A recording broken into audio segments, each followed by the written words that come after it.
There is a specific kind of quiet that descends upon a Newport, Rhode Island estate just before twilight. It is a very expensive, very insulated silence, broken only by the rhythmic crashing of the Atlantic against the sea walls and the gentle clinking of baccarat crystal. Tonight, my property was bathed in the warm golden glow of 100-strung Edison bulbs. A string quartet played softly near the rose garden, and 60 of New England's most influential people stood on my manicured lawn, raising glasses of vintage champagne. At the center of it all stood Julian Vance, his arm draped protectively around the waist of my 32-year-old daughter, Chloe. Julian was in the middle of a toast. He was speaking about fate, about how the universe had conspired to bring a Seattle tech executive and a venture capitalist together in a crowded airport lounge. He had the crowd captivated. He was charming, self-deprecating, and handsome in that effortless, tailored way that suggests old money and good breeding. He looked like a man who had already won the lottery and was gracefully accepting the oversized check. I stood near the edge of the patio, my face arranged in the polite, neutral mask I had perfected over 3 decades as a forensic accountant on Wall Street. I was 62 years old, semi-retired, and a widow. I had spent my entire professional life hunting down phantom corporations, unraveling offshore tax havens, and finding the hidden truths that men tried to bury under mountains of paperwork. I knew how to read a room, and more importantly, I knew how to spot an anomaly. That was when Chloe slipped away from him. She moved through the crowd with practiced grace, smiling at a state senator, touching the arm of her godmother, until she was standing right beside me. To anyone watching, it looked like a daughter checking in with her mother to ensure the caterers were keeping the hors d'oeuvres flowing. But Chloe didn't look at the caterers. She reached out, took my hand, and pressed a small, hard object into my palm. It was a silver flash drive. She leaned in, her lips barely brushing my ear, and whispered a sentence that made the summer air suddenly feel like freezing water. "Mom, I think this diamond ring was bought with some widow's pension money." Before I could react, before my brain could even process the sheer weight of those words, Chloe pulled back. She gave me a bright, flawless smile, smoothed the silk of her designer gown, and glided back to Julian's side. He kissed her temple as she arrived, and she rested her head on his shoulder, the picture of a blushing bride-to-be. I closed my fingers around the flash drive. The metal felt hot against my skin. My heart rate didn't spike, nor did I gasp. Panic is a luxury you cannot afford when you are staring at a discrepancy. I simply tightened my grip on my clutch, dropped the drive inside, and took a slow sip of my sparkling water. To understand how we arrived at this moment, you have to understand my daughter, and you have to understand the illusion of Julian Vance. Chloe had always been brilliant. She had inherited her father's creative mind and my relentless work ethic, building a formidable career as a marketing director in Seattle's brutal tech sector. But brilliance in business does not always translate to invulnerability in love. 3 years ago, she had her heart decimated by a man who had left her not just emotionally shattered, but questioning her own judgment. Since then, she had built a fortress around herself. Then, 14 months ago, came Julian. When Chloe first told me about him over the phone, I could hear a lightness in her voice that had been missing for years. She described a man who was 40, established, and remarkably grounded.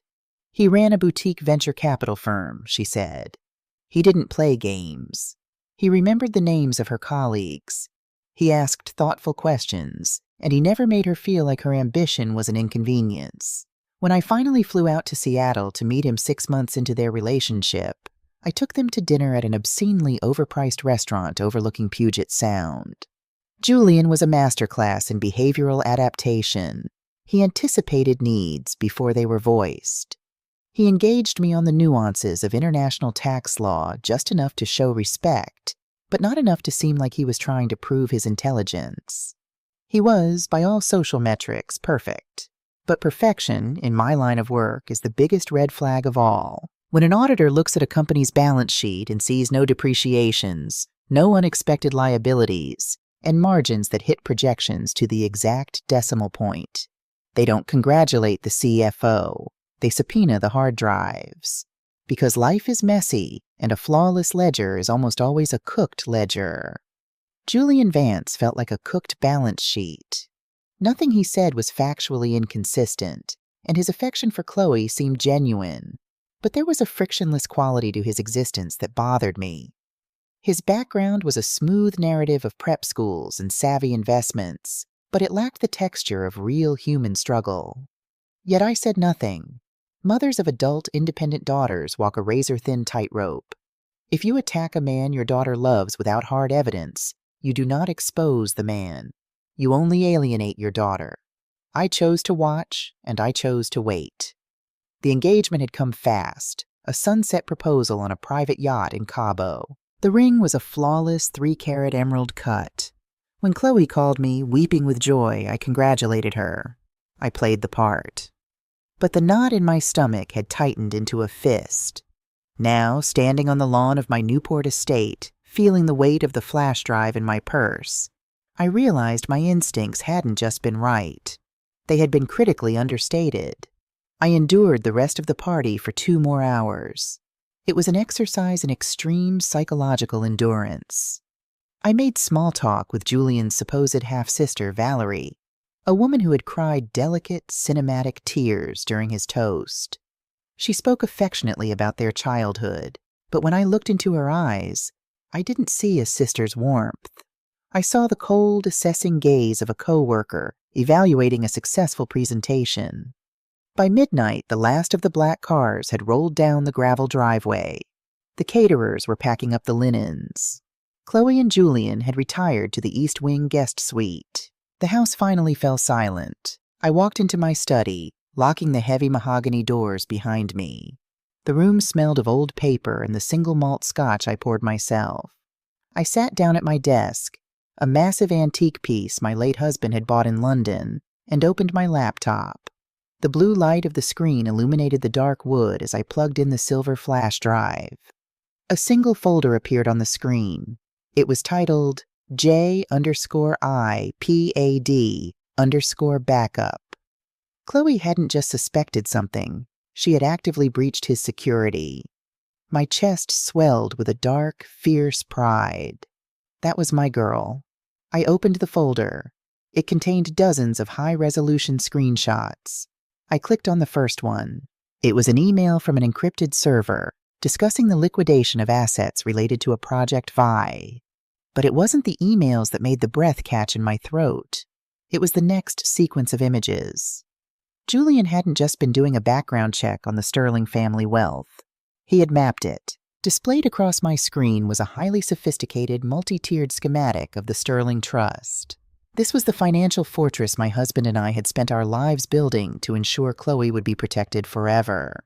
It held the Newport estate, a portfolio of commercial real estate in Manhattan, and an 8-figure diversified investment fund. It was designed to be impenetrable, but Julian's document had highlighted the structural seams. It was a blueprint for a corporate raid. There were annotations in red digital ink. He had noted the exact age at which Chloe gained sole signatory power.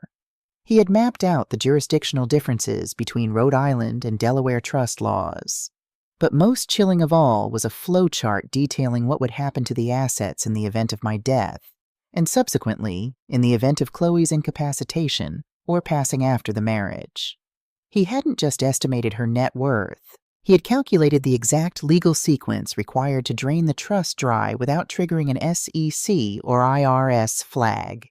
The terminology used in the notes, spousal bypass, irrevocable transfer mechanisms, offshore asset staging, these were not the notes of a venture capitalist casually curious about his fiancée's background.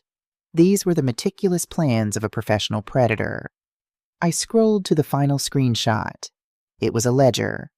A list of names, dates, and numbers. I recognized none of the names, but I recognized the pattern. They were payouts, settlements, divorces, bankruptcies, and next to one of the names, an elderly woman in Arizona, was a specific dollar amount that matched the exact appraised value of the 3-carat diamond currently sitting on my daughter's left hand. I sat back in my leather chair, the silence of the massive house pressing in on me. The ocean crashed against the cliffs outside my window, a steady, violent rhythm. If this man thought he was dealing with a naive socialite and her complacent mother, he had grossly miscalculated his risk exposure.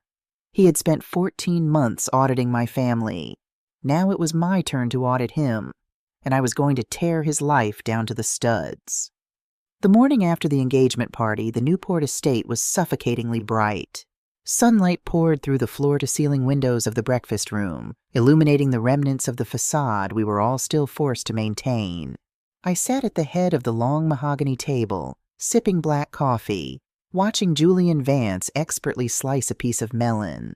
He was wearing a cashmere sweater that suggested casual weekend wealth, discussing the logistical merits of a spring wedding in the Hamptons versus an autumn ceremony in Napa Valley.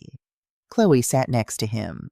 If you didn't know her, truly know her, you would think she was simply hungover from the champagne and glowing with bridal exhaustion. But I had spent 32 years studying the micro-expressions of my daughter. I saw the imperceptible tightness in her jaw. I saw the way she carefully kept her left hand, heavy with the blood money diamond, resting under the table rather than resting it on his arm as she normally would. She was holding her breath. We both were. "Vivian," Julian said, his voice a smooth, resonant baritone that commanded the room. "Thank you again for last night. It was spectacular. You've made me feel entirely welcome in this family." He smiled. A warm, open, utterly convincing smile. "You're very welcome, Julian," I replied, my voice as smooth and placid as the surface of a frozen lake. "Family is everything to us. We protect our own." He nodded in agreement, entirely missing the promise embedded in my words. 2 hours later, the black SUV arrived to take them to T.F. Green Airport for their flight back to Seattle. I stood on the gravel driveway, waving until the taillights disappeared around the bend of the coastal road. Only when the iron gates clicked shut did I allow my posture to drop. I walked back into the house, bypassed my study, and went straight to the basement. Behind a false wall in the wine cellar was a small, climate-controlled vault where I kept physical copies of sensitive audits. Inside was a prepaid, untraceable burner phone I kept for emergencies. I powered it on, waited for the encrypted network to register, and dialed Chloe's private work line, a number Julian wouldn't recognize on her phone bill. She picked up on the first ring.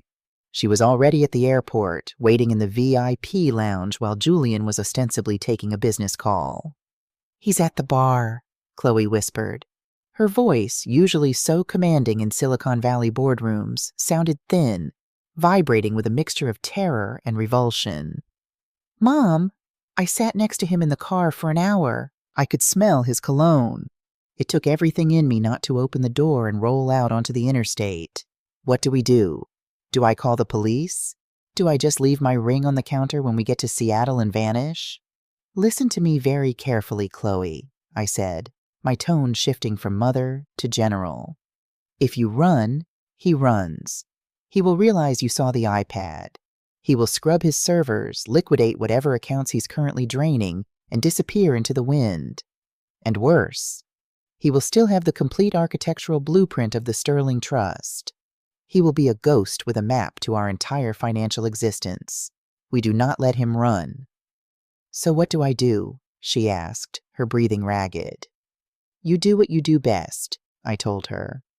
"You are a marketing director for a Fortune 500 company. Your entire career is based on controlling the narrative, managing optics, and selling people a reality they want to believe. Right now, Julian's reality is that he has successfully cornered a naive heiress. You are going to sell him that reality so completely that he gets lazy." Silence hung on the line for a long moment. When Chloe spoke again, the tremor was gone. In its place was the cold, calculated edge she inherited from me. "You want me to be the inside man." "Exactly," I said. "You go back to Seattle. You plan the wedding. You kiss him. You look at him with absolute adoration. You give him zero reason to suspect that the trap has already been sprung. Can you do that?" "It makes me sick to my stomach," she said flatly. "But yes, I can do it. What are you going to do?" "I am going to pull his life apart," I replied. starting with his money. By noon, I had transformed my Newport study into a war room. Julian's public narrative was flawless. His LinkedIn profile boasted a decade of high-yield returns. He attended the right charity galas, was quoted in minor but respectable financial blogs, and claimed to be the founding partner of Vance Capital Partners, an elite venture capital firm specializing in biotech startups. But public narratives are just marketing. The truth always lives in the filings. I reached out to Marcus Thorne. Marcus and I went back 20 years.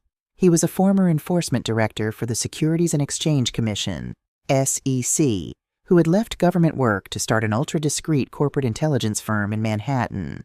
Marcus didn't deal in gossip. He dealt in raw, unfiltered data. "Vivian," Marcus answered, his voice a gravelly rasp. "To what do I owe the pleasure? Please tell me you found another offshore tax evasion ring for me to play with." "Something much closer to home, Marcus," I said. "I need you to run a deep tissue diagnostic on a firm called Vance Capital Partners. The principal is Julian Vance. I want everything. SEC filings, K-1s, beneficial ownership structures, and any associated LLCs. Give me 48 hours, he said. I'll give you 24, I countered. And Marcus? Treat this with the same clearance as a hostile foreign takeover. While Marcus worked his channels, I began my own forensic dissection. I started with the basics. The state of Delaware's division of corporations. Delaware is the preferred state for corporate anonymity in the U.S. You can register an LLC there without ever putting your actual name on the public record. I searched for Vance Capital Partners. It existed, but as I pulled the registration documents and paid the premium fees for the expedited corporate history, the facade began to crack. The firm wasn't located in a gleaming glass tower in Seattle's financial district, as Julian had implied. The registered address was 1201 North Orange Street, Wilmington, Delaware. I leaned back in my chair, a bitter smile crossing my face. 1201 North Orange Street is a legendary address in the forensic accounting world. It's a single, nondescript brick building that serves as the legal address for over 300,000 shell companies. It's a mail drop, a phantom address used by people who need to move money without leaving a fingerprint. Next, I cross-referenced the firm with the SEC's Edgar database. If Julian was pooling millions of dollars from investors for venture capital, he was legally required to file a Form A-DV or a Form D to claim an exemption. 0 results. Vance Capital Partners had no registered securities. It had no clients. It had no employees. It was an empty box, painted gold to look like a treasure chest. Julian Vance wasn't a venture capitalist. He was a mirage. Over the next 3 days, the psychological toll of the double agent game began to weigh heavily on Chloe. We spoke only on the burner phone, usually at 6 a.m. Eastern Time, when Julian was in the shower. He's pressing for a date, Chloe reported on the third morning, the sound of running water echoing faintly in the background. He wants to lock down a venue before the end of the month. He's also casually bringing up the idea of combining some of our liquid assets to maximize our portfolio diversity before the wedding. Stall him, I instructed, tracing a complex web of LLCs on the whiteboard I had wheeled into my study. Tell him your wealth manager requires a 90-day cooling-off period for any major asset reallocation due to the trust's bylaws. Throw corporate bureaucracy at him. Con artists hate bureaucracy because it slows their timeline. He looked over my shoulder while I was typing an email yesterday, she said, her voice dropping to a whisper. I felt his breath on my neck. I had to force myself not to flinch. Mom, he's so good at playing the loving fiancé. It's terrifying. How can someone fake this level of intimacy? Because to him, it's not intimacy, Chloe. It's a transaction. He is at work. You are just his current client. On the 4th day, my secure email server pinged. It was a massive encrypted file from Marcus Thorne. I called him immediately. Vivian, Marcus said, and for the first time in 20 years, the grizzled SEC veteran sounded genuinely rattled. I don't know who this guy is marrying your daughter, but you need to get her out of that house. Now. What did you find? I asked, pulling up the file. The Delaware Shell Company was child's play, Marcus said.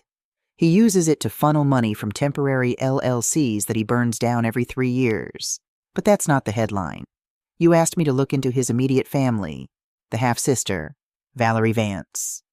My mind flashed back to the engagement party. Valerie, standing by the string quartet in a tasteful navy dress, dabbing at her eyes with a tissue as she talked about how she and Julian had survived their parents' messy divorce. Julian was my rock, she had told the crowd, her voice cracking perfectly. He's the only family I've ever truly had. I remember her, I said coldly. She's not his sister, Vivian, Marcus said. I stopped scrolling. Excuse me?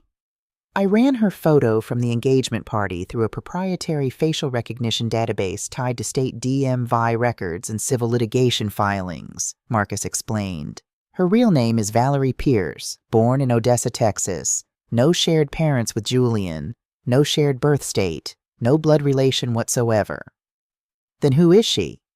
She's his partner, Marcus said heavily. And I don't mean business. They were registered as domestic partners in Nevada 6 years ago. But more importantly, she is his accomplice. They are a professional grifter ring. Marcus guided me to page 40 of the dossier. There were newspaper clippings, heavily redacted police reports, and sealed civil court summaries that Marcus had managed to pry open. Look at the Florida file, he instructed. I opened it. 4 years ago, in Boca Raton, a wealthy divorcee named Margaret Helms had been swept off her feet by a charming independent commodities trader. The trader had convinced Margaret to invest her alimony settlement into a lucrative offshore opportunity. To help manage the complex legal paperwork, the trader had brought in his trusted cousin, Valerie. Within 8 months, the trader and the cousin vanished. Margaret Helms' accounts were emptied of $2.4 million. The police could never definitively tie the trader to the theft because the funds had been willingly transferred by Margaret through a series of complex blind trusts that Valerie had drafted. And the Texas file? I asked, my blood running cold. Austin 2 years ago, Marcus replied. An oil heiress. This time Julian was an angel investor, and Valerie played the role of his heartbroken, dependent younger sister who needed medical treatments. The heiress felt sorry for them, added Julian to her primary accounts. And poof, $3.1 million gone. The heiress was so ashamed of being conned, she refused to press federal charges. They rely on the shame, Vivian. They rely on the victims being too humiliated to go to the FBI. I stared at the photographs of the victims on my screen. 2 intelligent, successful women whose only mistake was believing in love, left financially and psychologically devastated. Julian and Valerie were not just opportunistic scammers. They were an apex predator unit. They had refined their routine over years. Valerie played the emotional anchor, the fake family member that provided Julian with a tragic backstory and an air of vulnerability. She corroborated his lies, managed the legal loopholes, and likely handled the offshore money laundering while Julian played the leading man. The tearful speech at my home wasn't a sister's love. It was an Oscar-worthy performance by a seasoned criminal securing her next payday. Vivian? Marcus's voice broke through my thoughts. We have enough here to go to the authorities. We can build a wire fraud case. It'll take months, maybe a year to stick, but we can start. No, I said instantly. No, Vivian, this man is a serial predator sleeping in the same bed as your daughter. If we go to the authorities now with circumstantial evidence and sealed civil suits, he gets spooked, I explained, my mind moving at light speed, calculating the vectors of attack. He has an army of defense lawyers bought with stolen money. He'll drag it out in court, claim Chloe is just a bitter ex-fiancé, and Valerie will disappear with the funds they've already hidden. They will slither away and do this to someone else. I looked at the schematic of the Sterling Trust that Chloe had pulled from his iPad. He wanted my family's legacy. He wanted the empire my husband and I had bled to build. I don't just want to stop him, Marcus, I said, my voice dropping to a deadly whisper. I want to ruin him. I want him caught in the act of federal fraud, on tape, with undeniable proof, so that he spends the rest of his natural life in a concrete box. I am going to build a financial guillotine, and I am going to make him put his own head in it. How? Marcus asked. I need you to dig deeper into Valerie Pierce, I said. Find out where she is right now. She's the weak link. Julian is blinded by his ego, but Valerie is the mechanic. If I can figure out how she moves the money, I can poison the well. I hung up the phone and stared out at the dark Atlantic Ocean. The game had fundamentally changed. This wasn't just about protecting Chloe's inheritance anymore. It was about neutralizing a threat. Julian Vance and Valerie Pierce thought they were playing a high-stakes game of chess against a naive girl and her oblivious mother. They didn't realize that I had already flipped the board. I picked up the burner phone to call Chloe. It was time to push Julian into making a mistake. It was time to raise the stakes. Here is Act 3, written entirely in English. I have focused heavily on building the psychological tension, emphasizing the horrifying realization of Twist 2, and crafting a breathless, high-stakes Climax 1. The tone remains anchored in Vivian's cold, calculated, yet deeply protective point of view. In the world of forensic accounting, there is a maneuver we call the stress test. You take a suspect entity, introduce a sudden, catastrophic variable, and watch how the principal reacts. Do they panic? Do they try to liquidate? Or do they run? Julian Vance and Valerie Pierce were running a highly sophisticated long-con financial extraction. They had invested 14 months of capital, time, fake documents, expensive dinners, and a 3-carat diamond into securing the Sterling Trust. But con artists at their core are pragmatic businessmen. If the return on investment suddenly drops to zero, they cut their losses and vanish. It was time to test Julian's pragmatism. I called Chloe on the burner phone. "We need to execute the audit play," I told her. "Tonight. You need to convince him that the well has run dry." "How?" she asked. Her voice was steady. The initial shock had worn off, replaced by a cold, vibrating anger. She was my daughter, after all. "Tell him Arthur Penhaligon, our family lawyer, called you in a panic," I instructed. "Tell him the IRS has opened a comprehensive audit into the Sterling Trust's offshore holdings dating back to your father's tenure. Use the phrase, federal asset freeze. Tell him Arthur warned you that your inheritance might be tied up in litigation for a decade, and that you might even face personal liability. Cry, Chloe. Be terrified that you're going to lose everything." "If he thinks I'm broke, he'll leave," she said. "Exactly," I replied. "He'll manufacture an emergency. His firm will suddenly need him in London, or a relative will fall deathly ill. He will break the engagement, cut his losses, and disappear. And the second he tries to board a plane, Marcus Thorne and I will have the FBI waiting at the gate with the wire fraud evidence we're currently compiling. We end this without you having to marry him." That evening, I sat in my Newport study, staring at the burner phone, waiting for the call that Julian had packed his bags. The phone rang at 11:30 p.m. "Mom?" Chloe whispered. The background was dead silent. "Did he run?" I asked, already pulling up Marcus's contact info on my laptop. "No," Chloe said, and the absolute terror in her voice made the blood in my veins freeze. "Mom, he didn't run. He didn't even flinch." I leaned forward. "Tell me exactly what happened." I poured a glass of wine. I started crying. I told him everything you said. The IRS, the asset freeze, the potential that the trust could be entirely wiped out by federal penalties. I told him I was so sorry, that I might be coming into the marriage with nothing but debt. "And?" "He held me," Chloe said, her voice shaking. "He kissed my forehead. He told me it didn't matter. He said he had enough wealth for both of us, that he didn't care about the trust, and that he just wanted me. He was perfect. He was the perfect, supportive partner." A cold dread settled in my stomach. That was mathematically impossible. A grifter does not stay when the money disappears, unless— "And then what, Chloe?" I asked, my voice dropping to a harsh whisper. "What did he pivot to? He must have pivoted." "He said we needed to protect what little we could from the government," she explained, speaking rapidly. "He said the IRS can seize bank accounts, but they have a harder time touching insurance payouts." He pulled out a stack of papers. He said it was standard premarital financial restructuring. He wanted me to sign over the primary beneficiary rights of a life insurance policy to him, just to shield it from the federal audit. My mind raced. Chloe, the Sterling Trust doesn't hold a life insurance policy in your name. We rely on liquid assets and real estate. I know, she said. That's what I told him, and he smiled and said, I know, darling. That's why I took one out for you last month, just to be safe. You signed the initial application along with the venue contracts, remember? I stopped breathing. During the chaotic flurry of wedding planning, signing catering contracts, floral deposits, venue agreements, he had slipped a life insurance application into the stack. A woman in love, exhausted by decision fatigue, signs where her fiancé points. Did you sign the transfer tonight? I demanded.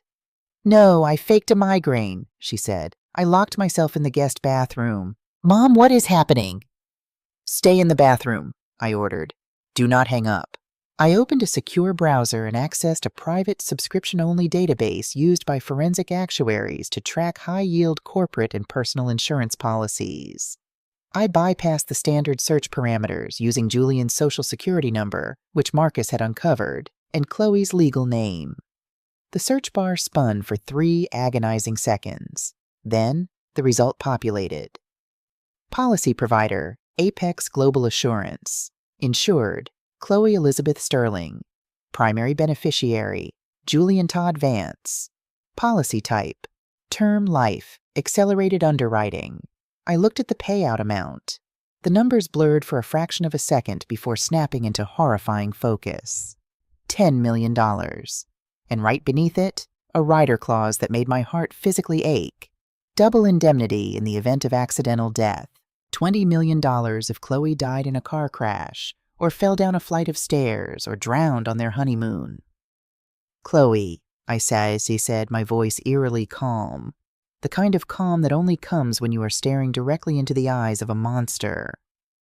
Mom, he didn't run when you told him the trust was gone because the trust was never his primary target, I said. It was just a bonus. He took out a $10 million policy on your life, Chloe, with a double payout for accidental death. A choked sob echoed through the phone.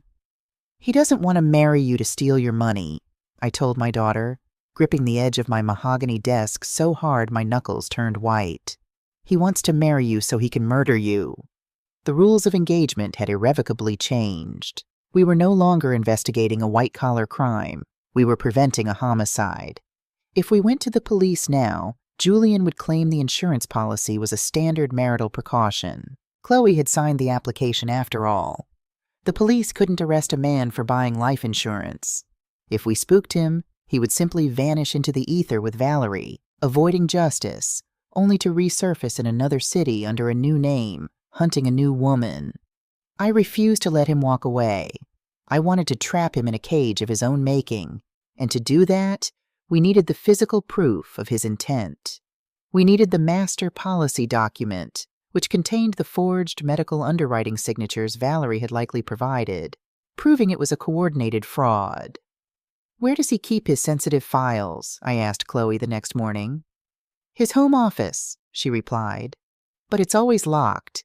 He has a biometric deadbolt on the door, fingerprint only. No lock is absolute, he said.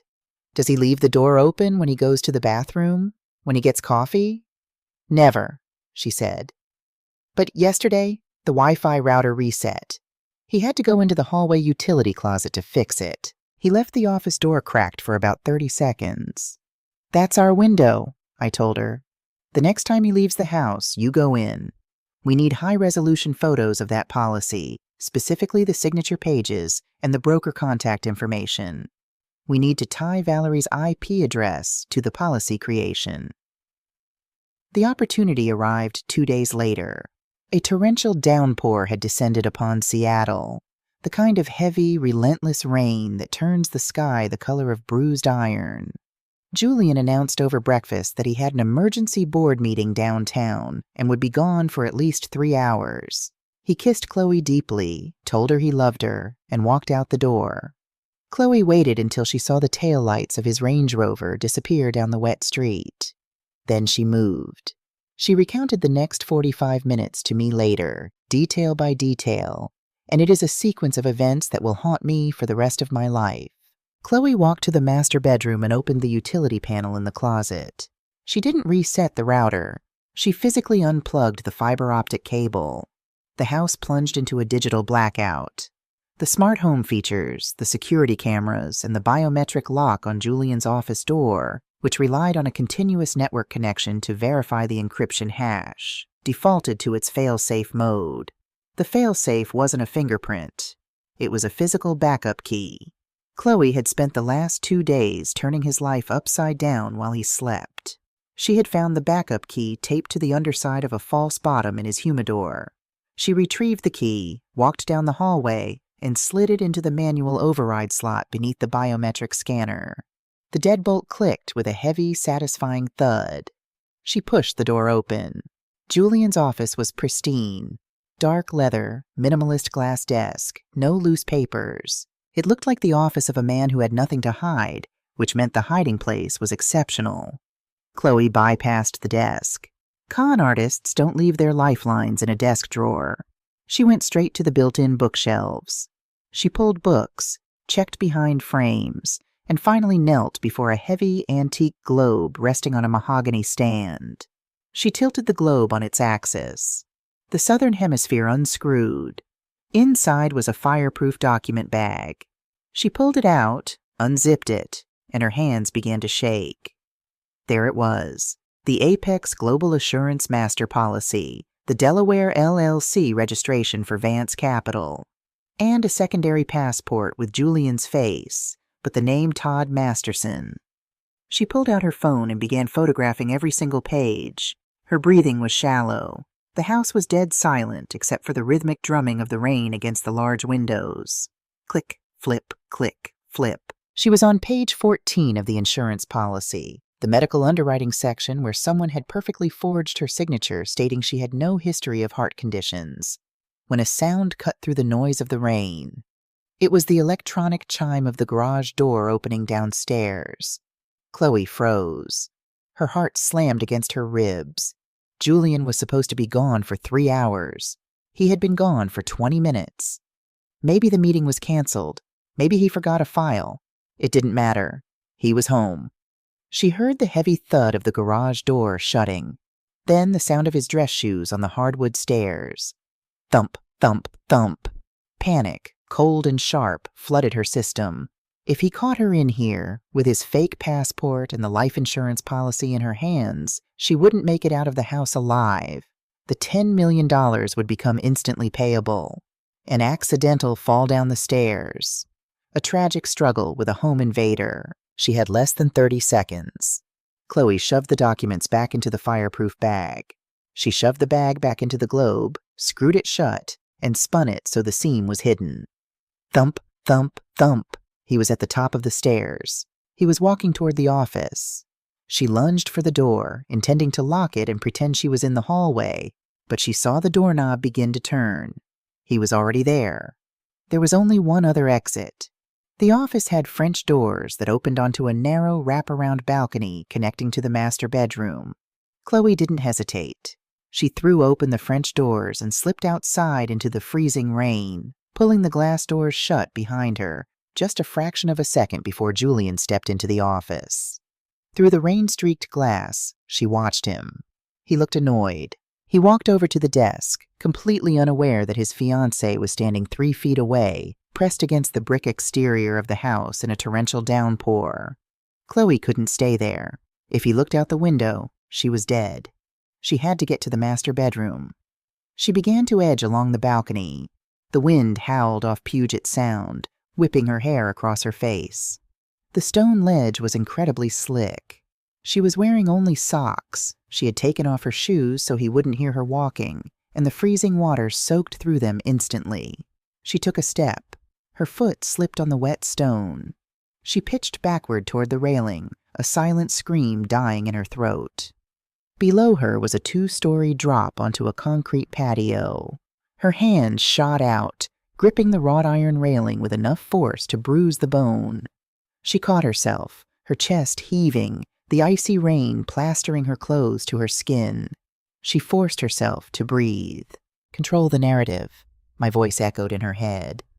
She pulled herself up and continued edging along the wall. 5 feet, 10 feet. Finally, she reached the master bedroom balcony doors. They were unlocked. She slipped inside, closing the door silently. She was entirely drenched. She left a puddle of water on the expensive Persian rug. She heard Julian's footsteps leaving the office, heading down the hallway toward the bedroom. She had 10 seconds. Chloe ripped off her soaking wet sweater and jeans, throwing them into the depths of her walk-in closet. She grabbed a towel, frantically drying her hair and face, then pulled on a pair of tight Lululemon yoga leggings and a sports bra. She kicked a yoga mat out onto the floor, dropped to her knees, and pushed herself into a perfect, deep child's pose, hiding her face toward the floor to conceal her heavy breathing. The bedroom door opened. Julian stepped in. "Chloe?" he said, surprise coloring his voice. "The power's out. Wi-Fi is down." Chloe slowly lifted her head, adopting an expression of mild annoyance. She pushed a stray, damp strand of hair behind her ear. "I know," she said, her voice remarkably steady. "It went out 20 minutes ago. I was in the middle of a Zoom call. I decided to just do some yoga since the house is a dead zone. Why are you back so soon?" Julian looked at her. He looked at the yoga mat. He looked at the slight sheen of what he assumed was sweat, but was actually freezing rain, on her collarbone. The tension in the room was thick enough to choke on. The predator was assessing his environment. Then the flawless, charming mask slid back into place. He smiled. "The client had to reschedule," he said smoothly, walking over and kissing the top of her head. "I came back to surprise you. You look beautiful when you're working out." "Thanks, honey," Chloe said, offering a sweet, artificial smile. "Give me 10 minutes to shower and I'll make us some coffee." Julian nodded and walked into the bathroom. Chloe stayed on the mat, staring blankly at the wall, her entire body trembling violently now that he wasn't looking. She had the photos. She had the proof. But as she listened to the sound of Julian whistling a cheerful tune in the bathroom, the horrifying reality set in. She wasn't just planning a wedding with a con artist anymore. She was sharing a bed with a man who had already priced out her murder. I received the encrypted photos 10 minutes later. I looked at the forged signature, the fake passport, and the $10 million payout clause. The game of smoke and mirrors was over. It was time to go to war, and I was going to scorch the earth he stood on. Here is Act 4, written entirely in English. I have expanded heavily on the intricate details of the financial trap and the devastating emotional weight of the betrayal. This section focuses on Vivian's intellect and the horrifying realization that the conspiracy runs deeper than she ever imagined. There is a specific temperature to absolute rage. It is not hot. It is not a fiery, explosive thing that makes you scream or break glass. True, distilled rage, the kind born from a mother realizing a man has put a price tag on her child's life, is freezing cold. It slows your heart rate. It clears the fog from your mind, leaving behind a sterile, terrifying clarity. I stared at the encrypted photos of the Apex Global Assurance policy on my monitor, the forged signature, the $10 million payout, the double indemnity clause for accidental death. Julian Vance wasn't planning a divorce. He was planning a funeral. I picked up the burner phone and dialed Chloe. She answered on the first ring, her breathing still shallow from her near-death experience on the balcony. "Get out of that house," I said, my voice leaving absolutely no room for debate. "Right now." "Mom, I can't just leave without triggering his suspicion. He's downstairs making coffee." "You are the marketing director for a tech firm," I reminded her. "Manufacture a crisis. Your CEO is threatening to pull the Q3 launch. You need to be in San Francisco immediately for a 3-day emergency summit. Pack a carry-on, look stressed, kiss him goodbye, and get in a cab. Do not eat or drink anything he hands you. Do not stand near the top of the stairs. Do not let him drive you to the airport." "Okay," she whispered, her voice trembling but resolute. "Okay, 3 days in San Francisco. I will book the hotel under a corporate alias," I said. "Go." Once she was safely out of the house and in the back of an Uber, The real work began. I had 72 hours before she returned to Seattle. 72 hours to build a financial bear trap, disguise it as a pile of gold, and place it directly in Julian's path. I wheeled the whiteboard to the center of my study. I needed to execute a maneuver that would bypass local police, bypass civil litigation, and trigger an immediate federal response. I needed the FBI, and the FBI does not mobilize for broken engagements or suspected gold diggers. They mobilize for Title 18, United States Code, Section 1343, wire fraud. To trap a predator, you must offer him exactly what he wants, wrapped in the illusion of total victory. I sat at my mahogany desk and began to draft a prenuptial agreement. But this was not a standard prenup. I titled it the Sterling Trust Premarital Asset Integration Accord. I drafted the document to look like a complete capitulation on my part. The agreement stipulated that upon the legal solemnization of their marriage, Julian Vance would be granted immediate, irrevocable co-signatory rights to a $5 million liquid liquidity pool, entirely bypassing the trust's standard 10-year maturation clause. It was the keys to the kingdom. It was everything he and Valerie had spent 14 months working toward. But buried on page 22, hidden within a dense labyrinth of boilerplate arbitration clauses and jurisdictional jargon, was the poison pill. To activate the escrow account that held the $5 million, the contract required a good faith digital earnest deposit of exactly $1. This dollar had to be wired from a personal account matching the exact legal name on the digital signature of the contract, Julian Todd Vance, into a federally insured escrow account located in New York. Julian Vance did not exist. His real name was Todd Masterson. The moment he electronically signed that document as Julian Vance, and the moment he authorized that $1 wire transfer across state lines using a fraudulent identity to secure financial assets, he would cross the threshold into federal jurisdiction. The trap would snap shut. It would be an open and shut case of wire fraud and aggravated identity theft, carrying a mandatory minimum sentence in federal prison. He wouldn't even need to steal the $5 million. The attempted execution of the fraudulent wire was the crime. I spent 12 hours perfecting the language, but a document of this magnitude needed a final, irrefutable layer of legitimacy. It needed to be notarized, finalized, and logged by a licensed attorney. It needed to come from Arthur Penhaligon. Arthur had been the Sterling family lawyer for 2 decades. He was a fixture in our lives, a distinguished silver-haired patrician who had played golf with my late husband, drafted his will, and served as Chloe's godfather. I trusted Arthur with my life. More importantly, Julian knew I trusted Arthur. If the golden ticket came directly from Arthur's prestigious Boston law firm, Julian wouldn't suspect a thing. He would assume Arthur had finally worn me down. But my years as a forensic accountant had instilled in me a healthy dose of professional paranoia. Trust is fine, but tracking is better. Before I attached the PDF to my email to Arthur, I ran the file through a specialized cybersecurity program. I embedded a canary token into the metadata of the document. It is essentially a microscopic, invisible tracking pixel. To the naked eye, the PDF looks completely normal. But the moment the file is opened, the token silently pings a remote server, logging the exact time, the IP address, and the geographic location of the device viewing it. It also tracks if the document is forwarded or downloaded by a secondary party. I drafted a brief email to Arthur. Arthur, Chloe, and Julian have made their decision. I am tired of fighting it. Attached is the draft for the Asset Integration Accord. Please review the indemnification clauses on page 14. Finalize the formatting on your firm's letterhead and prepare it for electronic signature by Friday. Let's just get this over with. I hit send. Then I opened the tracking dashboard on my second monitor and waited. 2 hours later, at 2:15 p.m., the dashboard pinged. Document opened. IP address 192.168.x.x. Location, Boston, Massachusetts.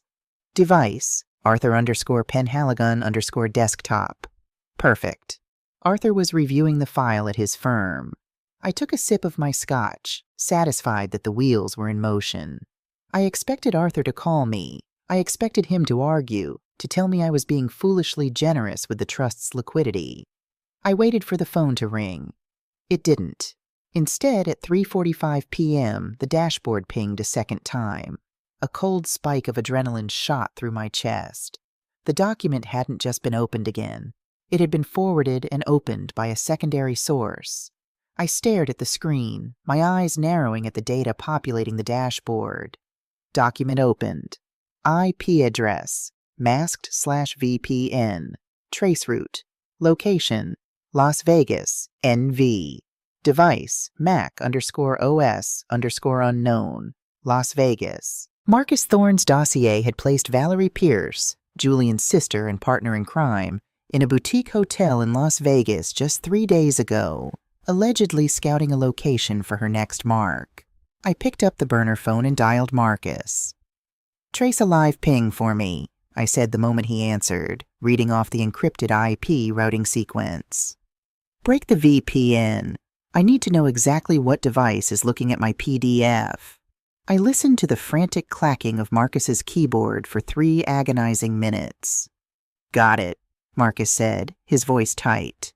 "It bounced through servers in Switzerland and Panama, but the endpoint is an Apple MacBook Pro registered to a V. Pierce, currently connected to the guest Wi-Fi at the Bellagio in Las Vegas." The air left my lungs. Arthur had forwarded my highly confidential, privileged family legal document directly to the woman orchestrating my daughter's murder. "Vivian?" Marcus asked, hearing the dead silence on the line. "Why does Valerie Pierce have your document?" "Because Arthur sent it to her," I whispered. "Your lawyer? The guy who read the eulogy at your husband's funeral?" "Yes."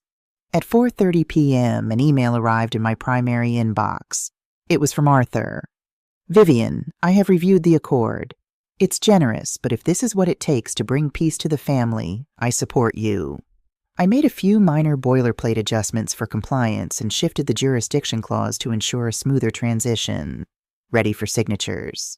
I downloaded his finalized version and immediately ran a redline comparison software against my original draft.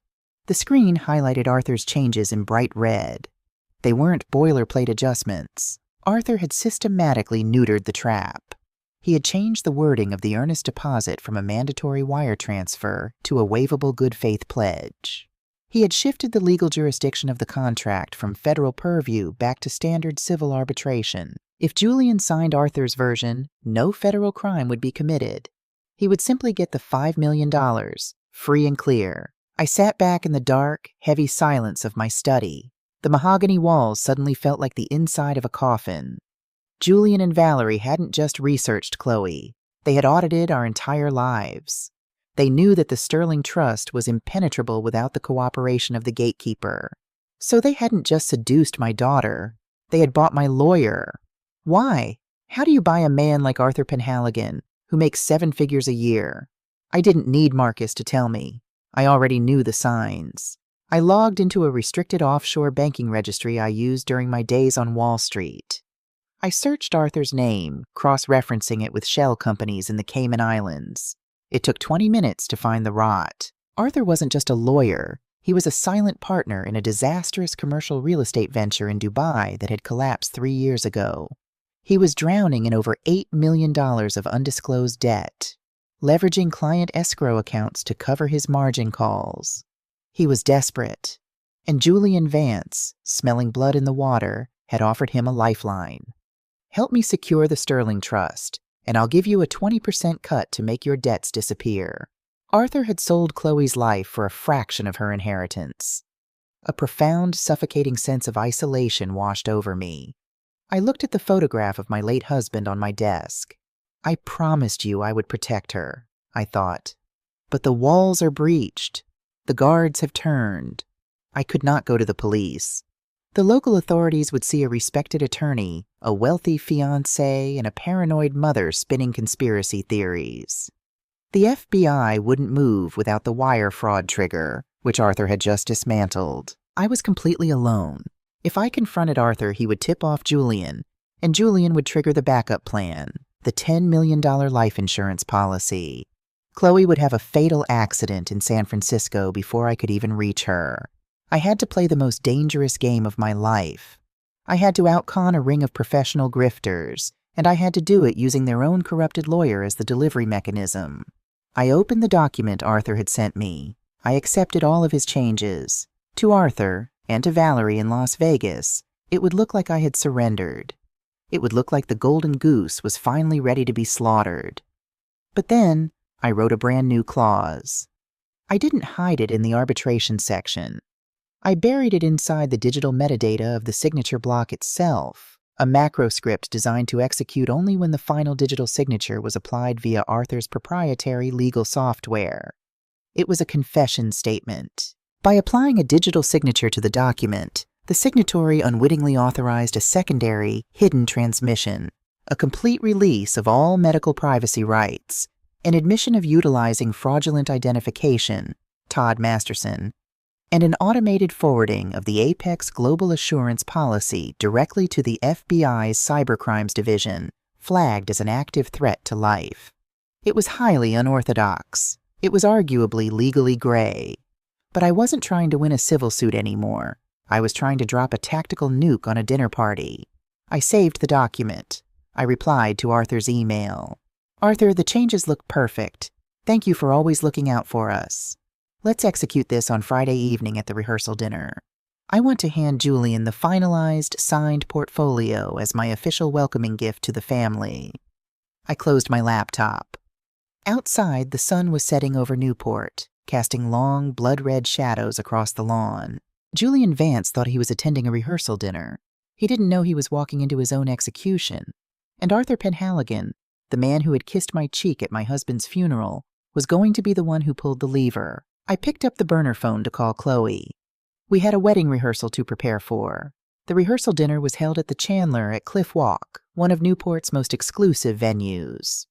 Through the floor-to-ceiling windows of the private dining room, the Atlantic Ocean churned under a starless, ink-black sky. Inside, however, the atmosphere was a masterclass in manufactured warmth. Firelight danced across sterling silver cutlery, and 50 guests murmured happily over plates of butter-poached lobster and dry-aged filet. At the head table, the illusion of a merging dynasty was in full effect. Julian Vance sat to my right, looking impossibly handsome in a charcoal Tom Ford suit. To his right sat Chloe, wearing a breathtaking ivory silk dress, playing the role of the radiant bride with an Oscar-worthy conviction. Across from them sat Valerie, sipping a vintage Bordeaux, her eyes glittering with the quiet, predatory satisfaction of a grifter who believes she has just crossed the finish line. And at the far end of the table sat Arthur Penhaligon. The Sterling family lawyer looked pale, his smile forced, constantly dabbing at his upper lip with a linen napkin. He had pushed the premarital asset integration accord through the final digital signature portals at exactly 3 p.m. that afternoon. Julian had gleefully signed it on his iPad in the hotel suite. Arthur believed he had just saved himself from an $8 million Dubai margin call. Julian and Valerie believed they had just legally secured $5 million of my family's liquid assets. They were all celebrating a victory that did not exist. At 9:15 p.m., as the waiters cleared the dinner plates and began pouring the champagne for the toasts, I caught Chloe's eye. She gave me a single, almost imperceptible nod. Her posture was relaxed, but the muscles in her bare arms were coiled tight. I stood up and tapped my silver spoon against the rim of my crystal flute. The melodic clink, clink, clink cut through the chatter. The room fell entirely silent, turning their expectant faces toward the mother of the bride. Family, friends, and esteemed guests, I began, my voice carrying clearly to the back of the room. We are gathered here tonight on the eve of a monumental transition. Marriage is built on many things: love, compromise, shared vision. But above all, it is built on absolute, unvarnished truth. I looked down at Julian. He smiled back, a picture of humble devotion. When Chloe first brought Julian to us, I continued, I knew instantly that he was an extraordinary man. A man who paid meticulous attention to detail. A man who understood the value of a perfectly executed plan. Julian's smile widened slightly. Valerie raised her glass to me in silent acknowledgement. "But you see," I said, letting the warmth bleed out of my voice until it was as cold as the ocean outside the window. "My late husband and I also built our lives on meticulously executed plans. And we learned early on that the greatest threat to an empire doesn't come from the barbarians at the gates. It comes from the guards who open the doors." I didn't reach for my champagne. I reached into the sleek leather portfolio resting by my chair. I pulled out a thick, bound dossier and dropped it onto the pristine white tablecloth. It landed with a heavy, definitive thud. The smile on Julian's face froze. I turned my body, entirely ignoring my future son-in-law, and locked eyes with the man at the end of the table. "Arthur," I said. His name cracked like a whip in the silent room. Arthur Penhaligon stiffened, his champagne flute hovering inches from his mouth. "Did you really think," I asked, my voice dropping to a deadly conversational register, "that you could leverage the Sterling Trust to cover your $8 million margin call in Dubai? Did you think a Cayman Islands shell company could hide the fact that you sold my daughter's life to a professional predator for a 20% cut?" A collective gasp rippled through the room. Several guests shifted uncomfortably, thinking this was some avant-garde, tasteless joke. But Arthur's reaction told the truth. The color drained completely from his face, leaving him the shade of wet ash. His hand shook so violently that his champagne spilled over the rim, dripping onto his trousers. "Vivian," Arthur stammered, his voice reedy and thin. "Vivian, I have the offshore routing numbers, Arthur." I cut him off, tapping the dossier. "I have the IP logs of you forwarding privileged family legal documents to a hotel in Las Vegas. The Massachusetts Bar Association will strip your license before Monday morning. But that is the least of your concerns, because the federal government is going to take your freedom." "Vivian, what is the meaning of this?" Julian interrupted. He stood up, his voice coated in righteous indignation. He was trying to seize control of the narrative, playing the outraged protector. "Are you unwell? How dare you speak to Arthur this way?" I turned to him. The absolute, unadulterated venom in my eyes stopped him dead in his tracks. "Sit down, Todd," I said. The name hit him like a physical blow.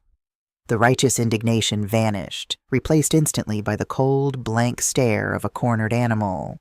Across the table, Valerie slowly lowered her wineglass, her eyes darting toward the exits.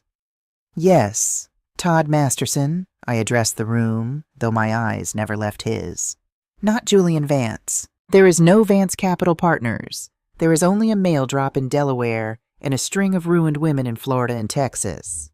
I picked up the Apex Global Assurance Master Policy from the portfolio and threw it onto the table, right over his dinner plate. "But you got greedy, Todd," I whispered, leaning in close enough to smell his expensive cologne. "You weren't satisfied with stealing our money. You forged my daughter's medical underwriting signature to take out a $10 million life insurance policy, with a double indemnity clause for accidental death.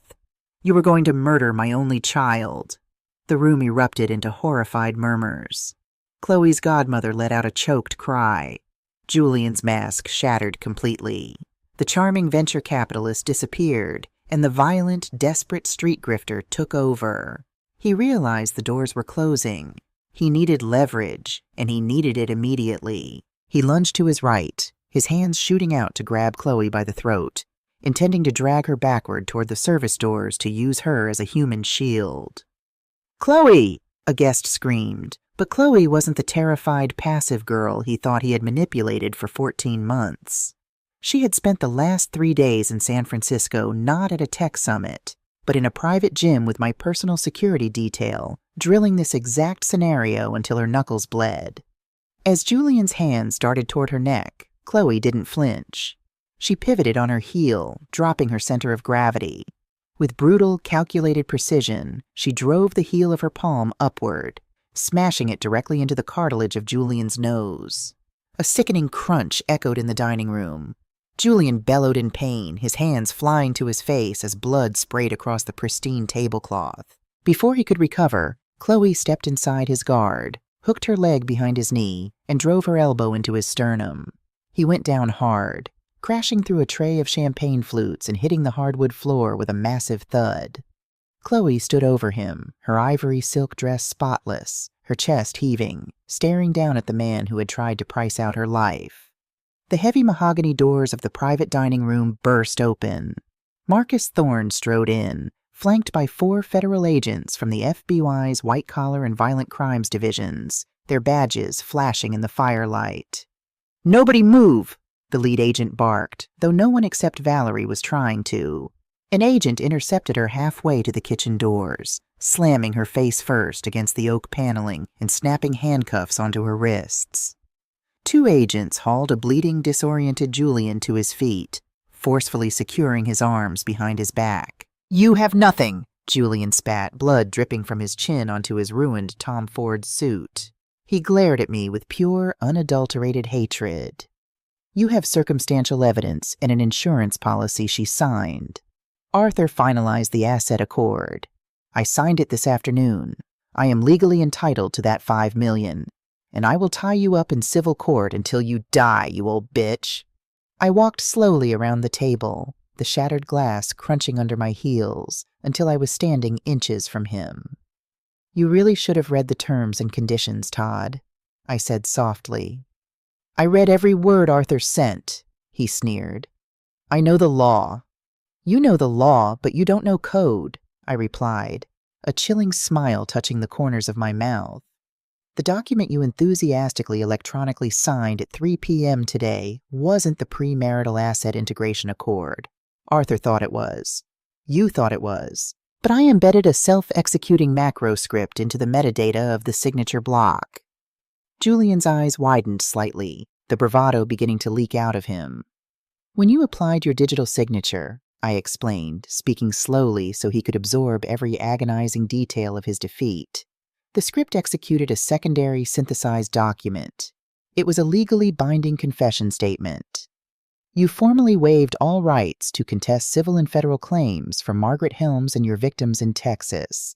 You also authorized the automated forwarding of your forged Apex Global policy to the FBI's Cybercrimes Division, flagged with a confession of wire fraud and aggravated identity theft. You didn't secure $5 million today, Todd. You signed your own federal indictment." Julian stared at me, his mouth opening and closing, but no sound came out. The realization that he had been outconned, outmaneuvered, and utterly destroyed by the woman he thought was an oblivious, wealthy widow finally broke him. "You played the paper game," I whispered to him. "But you sat at the wrong table." I nodded to the lead agent. "Get this trash out of my sight." They dragged him away. He didn't scream or fight. He just stared at the floor, a broken, defeated man. Valerie was hauled out behind him, cursing Arthur at the top of her lungs.